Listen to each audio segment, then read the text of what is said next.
Howdy folks, Brian Martin coming at you live from Joplin, Missouri here at 4 State Trucks headquarters. We're working on the ranch hand. That's kind of the flavor of the month.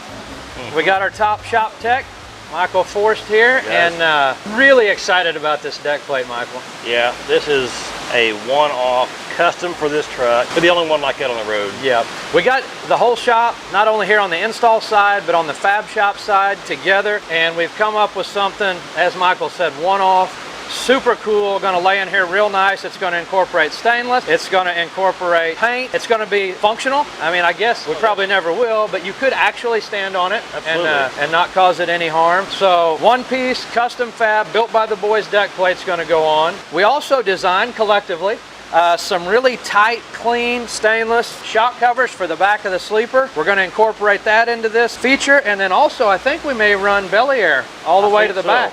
We just well do that while we're doing it. We've also got a custom-built rear light bar with cool 3 lights on the end. I think we'll incorporate the belly air hookups into that light bar.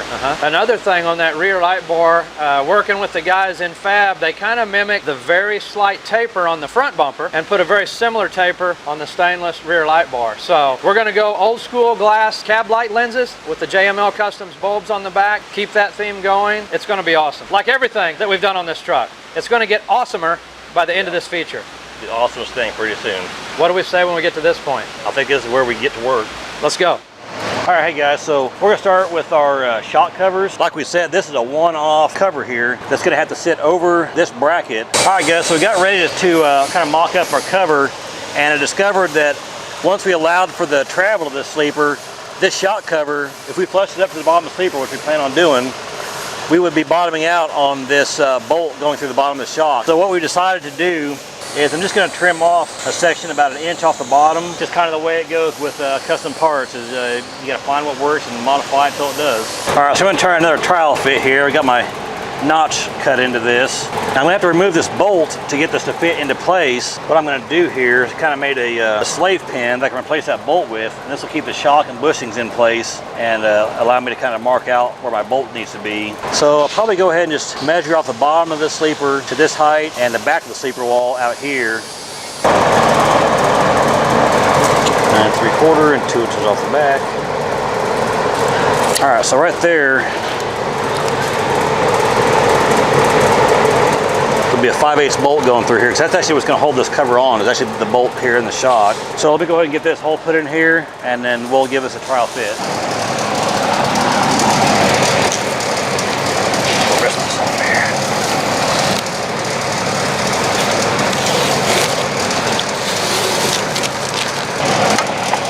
Use my bolt to push my slave pin out.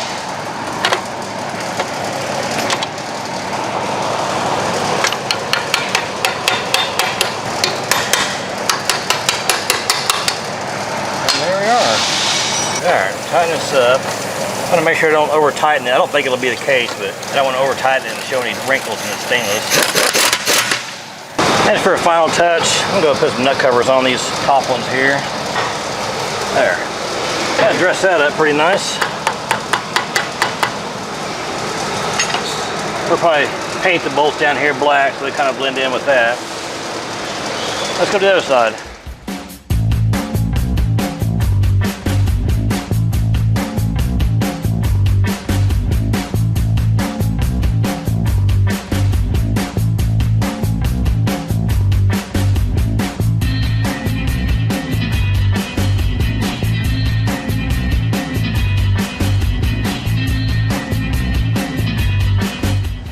Alright guys, there you have it. That is one set of totally custom, one-off shock covers installed on the ranch hand.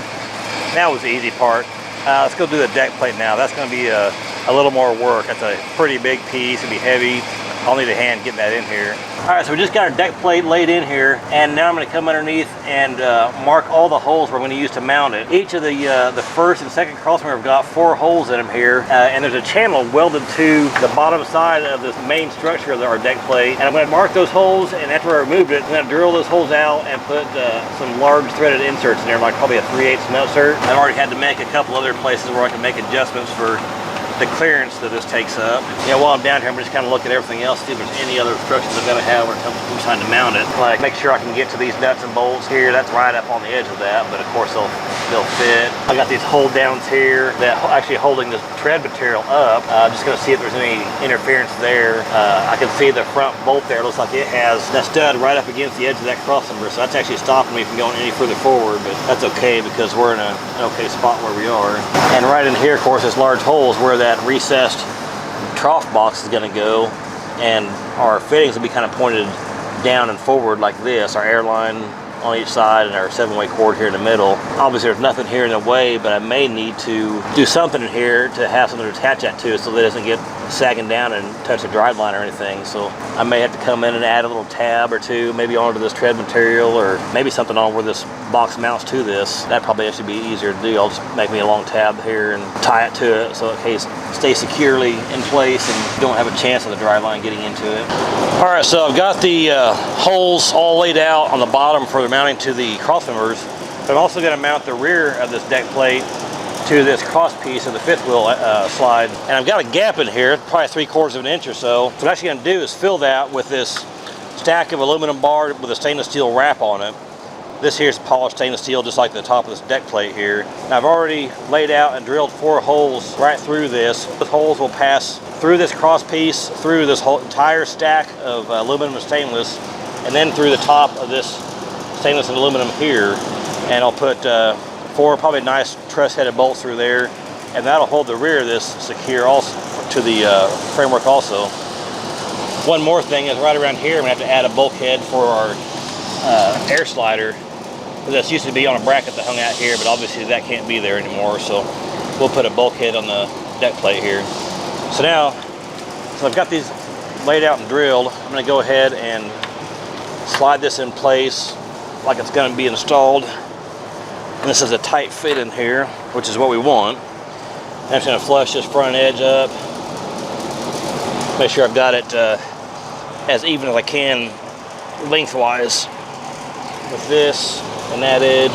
That looks really good. I'm going to go ahead and put a couple of vice grips on here just so it doesn't move on me when I'm drilling. So this last hole I'm going to drill is going to be the one for the bulkhead. Now this doesn't have anything underneath that needs to line up with. I just want to make sure that I've got a clear path below it. There's not a crossmember or something sitting here. And I want to make sure also that the line is long enough to reach where it's going to go and not have to add an extension for 2 or 3 inches of airline. So I kind of felt that around, and right here will be a good spot. It's clear of everything and my line's long enough to reach, so it's not entirely at random, it's just not specific where it's going to go. Obviously we want to keep it close to the same location. So here's the bulkhead that's going to go in there for that fifth wheel. My line from underneath is going to attach to this one here, and the coiled line to the fifth wheel cylinder will attach to there.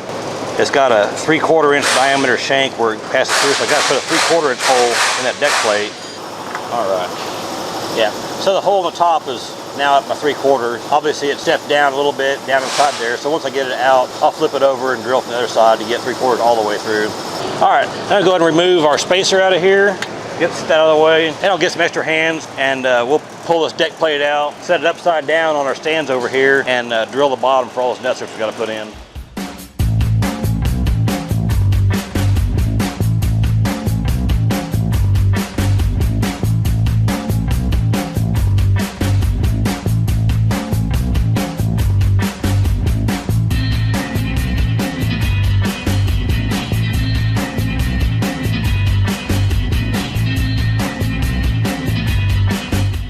So now I've got all my holes drilled for the size that I'm going to put the nut certs in. And this is one of the nut certs I'm going to use right here. You can see it's got this flange on top that'll drop down into the hole and it'll span on the bottom. But one little thing I want to do is when I drill these holes, it kind of creates this little bit of a raised burr around the side of the hole there. So what I'm going to do is use this countersink drill bit. And all it's going to do is shave off that raised crown part and kind of countersink a little bit. That'll let this sit down as far as possible without compromising too much of the strength here. So I'm just going to run it, put a little pressure on it, give it a couple of turns. You can see it's kind of cut a little bit of a tapered hole into it. And that will let that sit down as far as possible. I mean, short of milling the whole recess in here or anything. So I'm going to come through here, just give a couple little turns on every hole. Just making sure nothing is higher than this material there. All right, so we go ahead and begin getting our nut certs installed. And there are some special tools for that, like big rivet pullers and stuff, but here's a very simple tool that just about anybody can make. Just get a little bar of metal. I like to use steel or stainless steel. I'm gonna put 3/8 nut certs in, so I've got a 3/8 hole through here. Don't make this hole any bigger than it needs to be because it'll actually cause more problems. Run a bolt through it, thread my nut cert onto it. Just insert it in the hole. I'm just going to tighten this up with my impact, and it's going to start swelling the bottom of that and pulling it against the back side, kind of like a rivet does. But I don't want to over tighten it. I just want it tight enough that I can't turn this clockwise. Of course, going a little bit at a time, maybe a little more there. All right, that's tight. Now I screw my bolt out of it, and you can see that the nut cert is in there. Flange stayed flat on top, and let's do that over and over.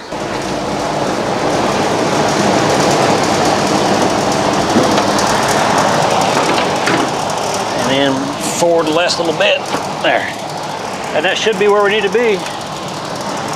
Easy peasy, lemon squeezy. All right, so we got a deck plate set back in place now. I've got my spacer here under the fifth wheel rail. Got the plastic peel off of it. Got kind of all my pieces put in here. I'm just gonna slide this in here ever so gently. I don't want to scratch the stainless deck plate if I can help it. All right, so here's the truss head bolt that I'm going to use in the back. It's a low profile Phillips head. It's really nice and dressy looking. Obviously I've got anti-seize on these since it is all stainless. I'm going to put all 4 of these in. I'm not going to tighten any of them up until I have every bolt in a hole underneath here, in case I need to do a little bit of shifting around or something, which is why these holes are oversized. Okay. All those are in. Now we go underneath and line up my bolts on the bottom side. Okay. So here's our nut certs that are installed on the bottom side of the deck plate, lining up with our holes in the crossmember. I'm just going to throw, for the time being, just throw a couple of bolts in here. Now I want to make sure that my deck plate is sitting centered in the frame rails and not favored off to one side where I have a large gap on one side, then up against on the other. So check this length out, this gap up from the front to back, and shift it a little bit if necessary. I know it's only got a really small clearance overall, so I want that to be as even as possible through both sides. All right, so here's the 3/8 by 1 1/4 bolts that I'm going to be threading into the nut certs from underneath. Just to ensure they don't come out or get loose, I'm going to put some thread locker on every one of these. These frames like to get some vibration in driving, and the last thing I want to have is one of these bolts start coming out, and we could have all sorts of trouble if we did that.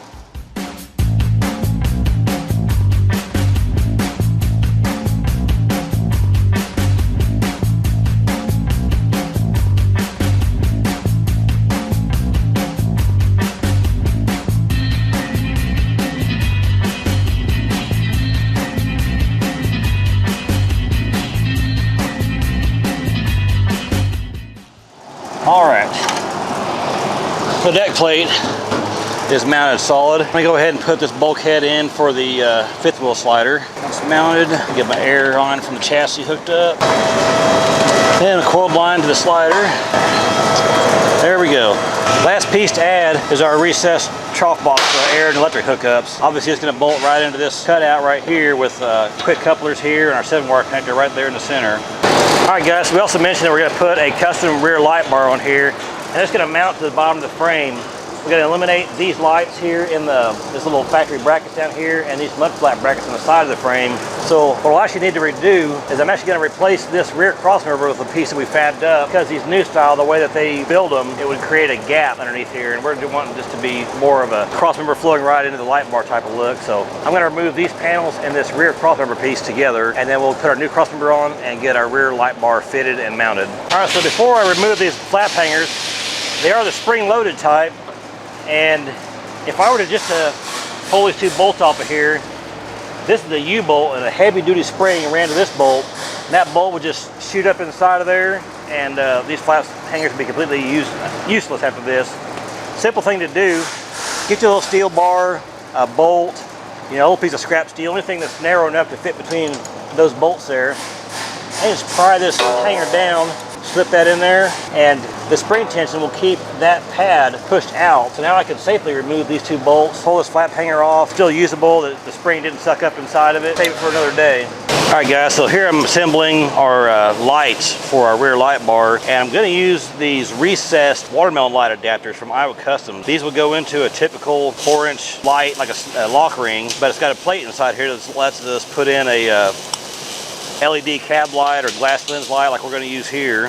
This is a glass lens red light, obviously, for our tail and turn signal, and we're going to replace the traditional 1157 with this 1157 red light from JML Customs. This is an ultra bright light. We've got these in the cab and in our load lights. This is going to really glow on the back of this truck. So let me go ahead and start putting all this together.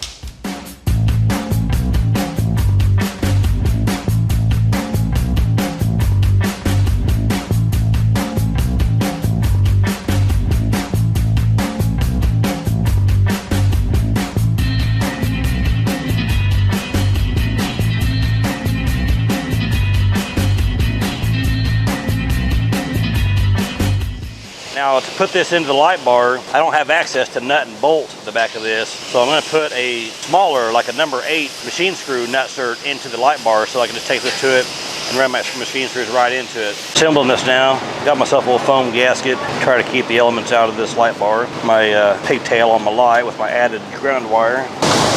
Those are going to look so good in that. All right, so this light does not have a pigtail connector on it where I can just run it in through a traditional harness. I'm going to have to actually hardwire each of these together. I've got me a little harness made for each side of this light bar. As you can see, we got this section in the middle where our belly air hookups are going to be, so I'm going to try to not have to make my wire run underneath it. So on the back side, I've actually got a hole for the left side and the right side to come through.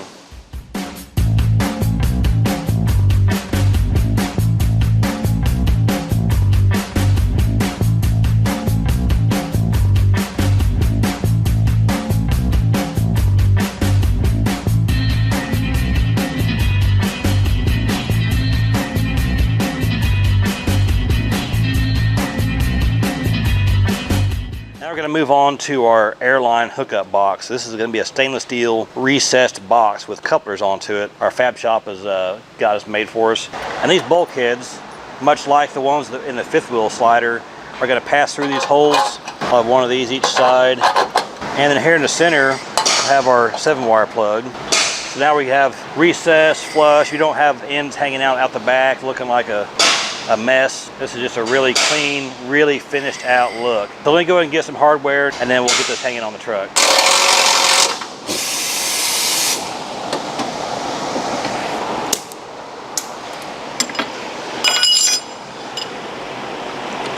All right. That is up.